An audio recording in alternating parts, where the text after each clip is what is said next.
किया? तो हम लोग जो यजीद के साथ नहीं, वो इसलिए कि उसने अपने बाप की नसीहत पर अमल नहीं किया।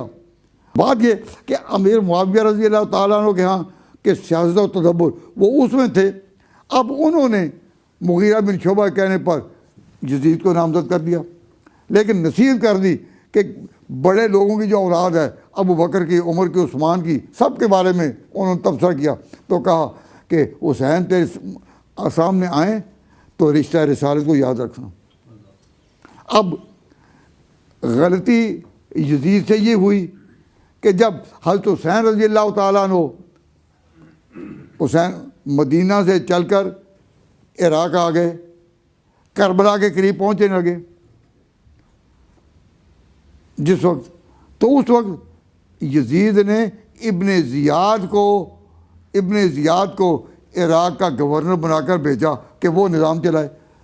अगर वो कुछ भी ख्याल करता कि जो आने वाला है वो है कौन, हजूर का निवासा है जिसके मुंह पर हजूर अकरम सल्लल्लाहु अलैहि वसल्लम ने अपने लबे मुबारक से बोसे दिए, फातिमा की गोद में जो पलने वाला है, और हजूर फरमा चुके हसन और हुसैन सैयदा शबाब अहल जन्नह।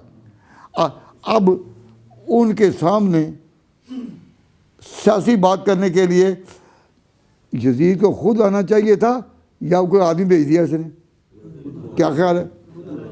अगर वो खुद आता तो हजरत ने तो कुछ नसीहत ही करनी थी ना, कुछ अहद लेने थे, उसको कोई सीरत की तालीम देनी थी कि तुम बुजुर्गों की लाइन पर चलो। अब हजरत हसन ने जब हुकूमत अमीर मुआविया को दी थी तो उन्होंने भी नसीहतें की थी, हुसैन भी इसको नसीहत करते और वो मान भी जाता तो आलम इस्लाम में इतना बड़ा वाक़या पेश न आता। लेकिन इसने इब्ने ज़ियाद को भेजा,